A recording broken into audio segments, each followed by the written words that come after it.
Last question.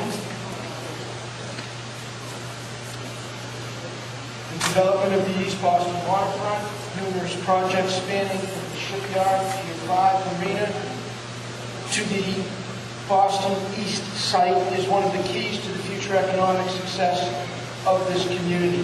Considering the current rise in construction costs, slow residential housing market, what might you propose on a state level or perhaps even to the city itself to encourage all developers to move these vital projects along in East Boston quickly and effectively? Well, I believe before we streamline any of these processes, it needs to be open and an inclusive community process.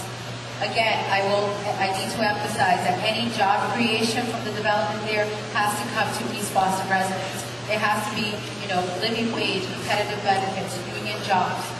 We can encourage proper incentives to developers to finish the project within a timeline like grants and funding mechanism. We need penalties in place for developers who violate the trust of the community. In fact, I believe in accountability, and we should be holding our developers accountable, making sure that they do finish this project. Thank you.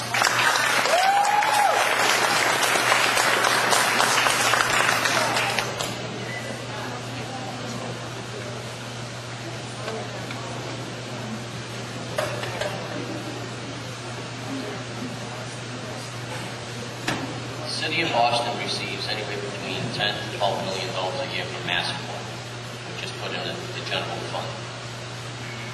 We're directly impacted by mass support, not anybody outside on the other side of the tunnel. My suggestion would be that we get some of that money and we do a thrift incentive for these developers, help them, make them want to come here and build. We need to work with them closely. We should have our thoughts of what we want built there, but everybody's waiting for this, the East Point, to be built.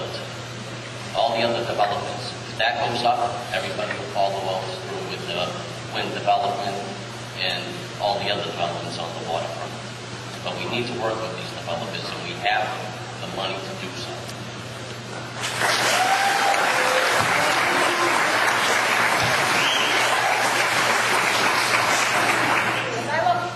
Auditorium today, I see many faces of people who attended a long ago charrette in this very building and in many other community meetings and other venues where we have already engaged in an exhaustive community process to tell the power structure and developers what we envision for our community.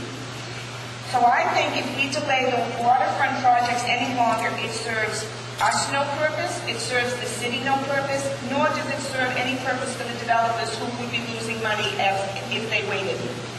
I think a summit needs to be convened with all the key players, including the community representatives who have labored on these projects. And a revitalization of the waterfront must go forward. Real estate cycles have always been unpredictable.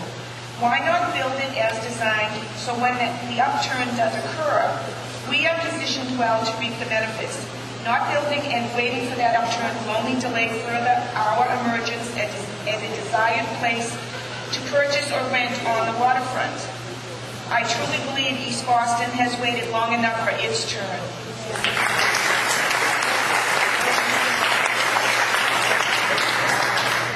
I was fortunate to have worked with the residents in that area on the waterfront development projects. Time and time again, attending meetings, hearing their concerns. As your legislator, I would support the original plan and move that project forward, holding Roseland Properties' feet to the fire for the money that they promised this community for revitalization of that waterfront.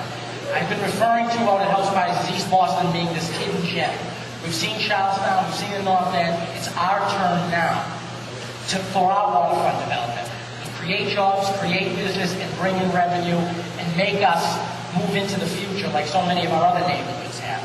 I want to see a water taxi service come back in full force, revitalization of economic development of our squares and our streets, and take care of those residents here in East Boston who have taken the time out of their schedules over the years to prepare that original master plan, and too much has gone into that.